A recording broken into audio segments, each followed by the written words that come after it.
ಯಾಕೋ ಏನು ನನ್ನ ಮೈ ಮನಸ್ಸೆಲ್ಲ ಗೊಂದಲದ ಗೂಡಾಗಿದೆ ಮಹಾರಾಯ. ಯಾರನ್ನು ನಂಬಬೇಕು ಅಂತ ಗೊತ್ತಾಗ್ತಾ ಇಲ್ಲ. ಮಾಲಿನ್ಯ ಪ್ರಕರಣ ಏನು ನನ್ನ ಮೈ ಮನಸ್ಸೆಲ್ಲ ಆವರಿಸಿಕೊಂಡಿದ್ರಿಂದ ಅದನ್ನು ಹೊರಬರುವುದಕ್ಕಾಗದೆ ಕಷ್ಟಪಡ್ತಾ ಇದ್ದೆ. ಇತ್ತೀಚೆಗೆ ನನ್ನ ಆರೋಗ್ಯ ಹಾಳಾಗಿದೆ ಅಂತ ಲಾವಣ್ಯಳನ್ನು ನನ್ನ ಸೇವೆಗೆ ಇರಿಸಿ ಅವಳು ನನ್ನ ಸೇವೆ ಮಾಡ್ತಾ ಇದ್ದದ್ದು ನಿನಗೆ ಗೊತ್ತುಂಟಲ್ಲ. ಇತ್ತೀಚೆಗೆ ಏನಾಗಿರುತ್ತಾ ನನ್ನ ಸನಿಯಕ್ಕೆ ಅವಳು ಬರುವುದು, ವಂಶಿ ನಿನ್ನ ನಾನು ಪ್ರೀತಿಸ್ತೇನೆ ಪ್ರೇಮಿಸ್ತೇನೆ ಅಂತ ಹೇಳುದು. ನಿನ್ನಲ್ಲ ಕೇಳ್ತೇನೆ, ಈ ಪ್ರೀತಿ ಪ್ರೇಮನ ಸತ್ಯವೇನಾ?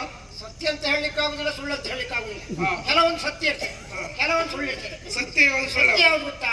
ಪುರಾಣ ಪ್ರಸಂಗ ಕೇಳಿಲ್ಲ ನೀವು? ರುಕ್ಮಿಣಿ ಸೇವರ ಕತೆ ನಾನು ಕೆಲವು ಪ್ರಸಂಗ ಕೇಳಿದ್ದೆ. ನೀವು ಕೇಳಿದ ಪ್ರಸಂಗ ಒಂದೆರಡು ನಿನಗೆ ಯಾವ್ದು ಅನ್ಕೊಟ್ಟಳು? ನಮ್ಗೆ ರುಕ್ಮಿಣಿ ಸೇವರ ಕತೆ, ಪ್ರೀತಿ ಪ್ರೇಮದ ಬಗ್ಗೆ. ರುಕ್ಮಿಣಿ ಕೃಷ್ಣನ ಪ್ರೀತಿ ಮಾಡಿದ್ದು, ಕೃಷ್ಣ ರುಕ್ಮಿಣಿಯನ್ನು ಪ್ರೀತಿ ಮಾಡಿದ್ದು.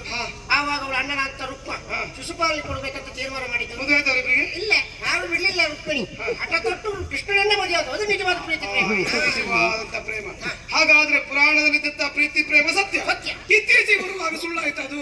ಪ್ರೀತಿ ಪ್ರೇಮ ಎಂತ ಈಗ ಇವತ್ತ ಕೈ ತುಂಬಾ ಹಣ, ಮೈ ತುಂಬಾ ಚಿನ್ನ, ದೊಡ್ಡ ಮನೆ, ಓಡಾಡಲಿಕ್ಕೆ ಬಂಡಿ, ಇವರ ಇದು ಹೋಗ್ತಾರೆ. ಮತ್ತೆ ನಮ್ಮಂತ ಹುಡುಗಿ ಭಟ್ರಿಗಂತೂ ಜವರ ಸಿಗ್ತದೆ ಮಾರಾಯ. ಒಂದ್ ದಿವಸವೂ ವ್ಯವಸ್ಥೆಲಿ ಇರ್ತೀಯ, ಎಷ್ಟು ದೂರ ಆದ್ರೂ ಮನೆಗೆ ಹೋಗ್ಬೇಕು. ದಿನ ದುಡಿದು ಕೂತು ದಾರಿ ಖರ್ಚಿಗೆ ಅದಲ್ಲ. ಯಾಕೆ ಹೇಳ್ತಾ ಇದ್ದೆ ಕೇಳು. ಲಾವಣ್ಯ ನನ್ನ ಬಳಿಗೆ ಬಂದು ಪ್ರೀತಿಸ್ತೇನೆ ಪ್ರೇಮಿಸ್ತೇನೆ ಅಂತ ಹೇಳಿದ್ರು. ನನಗೆ ಅವಳ ಬಗ್ಗೆ ಅನುಮಾನ ಬಂತು.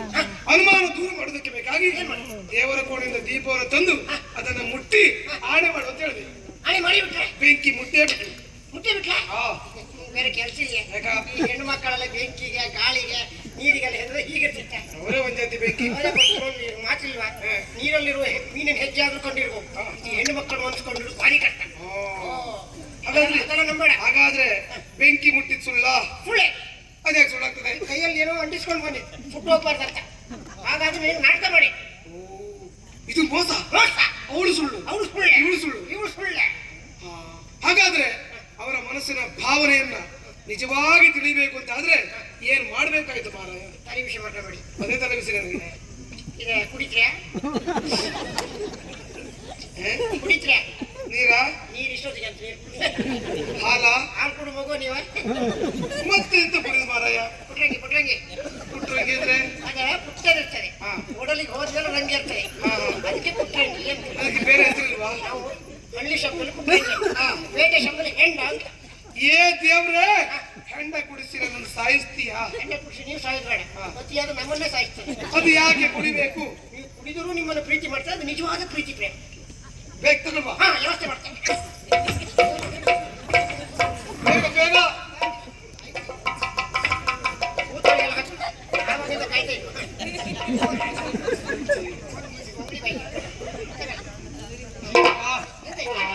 ಕೆಟ್ಟು ವಾಸನೆ ಮಾರಾಯ. ವಾಸನೆ ಬಂದ ಪರಿಮಳ ಮತ್ತೆ ಬೇರೆ ಕಡೆ ಬಂದ ಅದು ಕುಡಿಯುವಾಗ ನಾನು ಕೆಲಸ ಅಂತಲ್ಲ, ಮೂಗು ಮುಚ್ಕೊಳ್ಳೋದು. ಮೂಗು ಮುಚ್ಚಿಕೊಂಡು ಕುಡಿಬಹುದಿತ್ತು. ನೀನು ಕೊಳಕು ಕೈ ಹಾಕಿ ಎಷ್ಟು ಅಡಿಗೆ ಬೇಸಾಗ್ತಂದ್ಬಿಡ್ತಾ ಇದೆ. ಎಷ್ಟು ಅಡಿಗೆ ಮಾಡಿದವ ಆಗಿಂದ ವಾಸ್ತಾ ಇಲ್ಲ. ಆ ಕಡೆ ಬರ್ತಿದ್ದ, ಈ ಕಡೆ ಬರ್ತಿದ್ದ.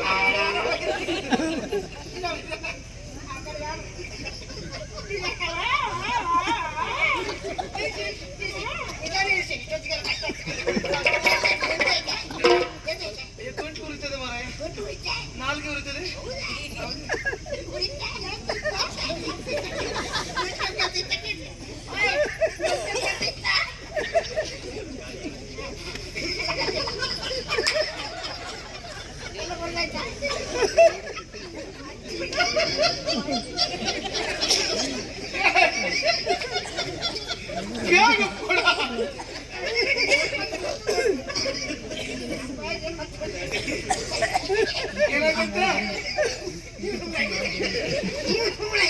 ಏನಾಯ್ತಂತೆ?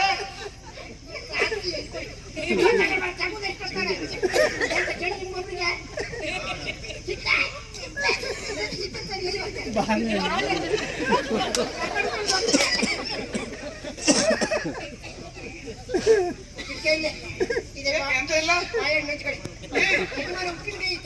ಏನಾಯ್ತಂತೆ?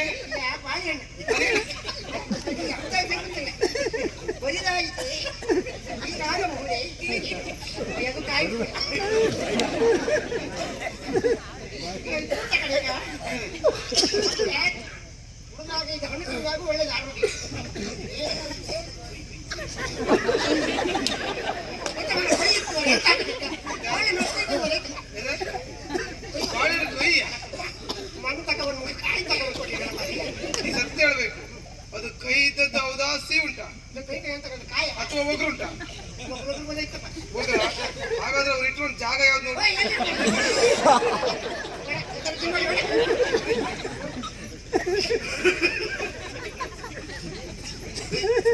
ಇದಂತ ಕನಕ ಬೇಕು.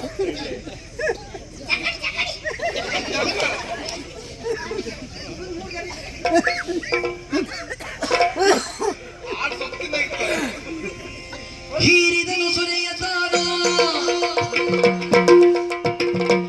ಮತ್ತೇರಿ ಹೋರಾಡುತ್ತದೆ ಯುದ್ಧವನ್ನ.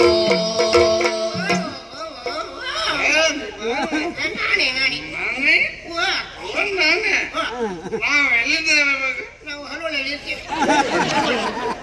ಹಲವಳ್ಳಿ ಮೊಳಲಿಯ ಹಲವಳ್ಳಿ ಎಲ್ಲ ಐತಿ. ನಾನೇ ನಾ ಎಂತ ಕುಡ್ದೆ? ನೀವು ಅಮೃತವನ್ನು ಕುಡಿದಿರಿ, ನೀ ಎಂತ ಕುಡ್ದೆ? ನಾ ಕುಡಿದು ಹೆಂಡ. ನೀ ಕಿತ್ತುರಾಡು ಸರಿ ಇಲ್ಲ. ನಾ ಸರಿ ಇಲ್ಲ. ನೀ ಜನ ಸರಿ ಇಲ್ಲ. ಅಯ್ಯ ನಮ್ಗೆ ಸರಿ ಇಲ್ಲ. ನನಗೆ ಮನೆಗೆ ಹೋಗ್ಬೇಕು, ಹೆಂಗ್ ಹೋಗುದು? ಮನೆಗೆ ಹೀಗೆ ಹೋದ್ರೆ ಕೊಕ್ಕರ್ಣಿ, ಕೊಕ್ಕರ್ಣಿಯಿಂದ ಶಿರೂರು ಮೂರ್ಕೈ, ಅಲ್ಲಿಂದ ಗೋಳಿ ಅಂಗಡಿ, ಗೋಳಿ ಅಂಗಡಿಯಿಂದ ಅಮಾಸ್ ಬಾಯಿ, ಅಮಾಸ್ ಬಾಯಿಲಿಂದ ತೊಂಬಟ್ಟು ಹೊತ್ತ ಇಲ್ಲ. ನಾನು ಹೆಂಗ್ ಹೋಗ್ಲಿಕ್ಕೆ ಸ್ವಲ್ಪ ದಾರಿ ಅಗಲ ಮಾಡ್ಲಿಕ್ಕೆ ಹೇಳು. ಎಂತ ಬರೀ ಇಷ್ಟ ಮಾಡೋದಾದ್ರೂ ಹೆಚ್ಚೈತಿ, ಇನ್ನೆಂತ ಆಗಲ್ಲ ಮಾಡೋದು. ಹೋಗ್ವಾ? ಮತ್ತೇರಿ ಹೋರಾಡುತ್ತದೆ ಯುದ್ಧವನ್ನ.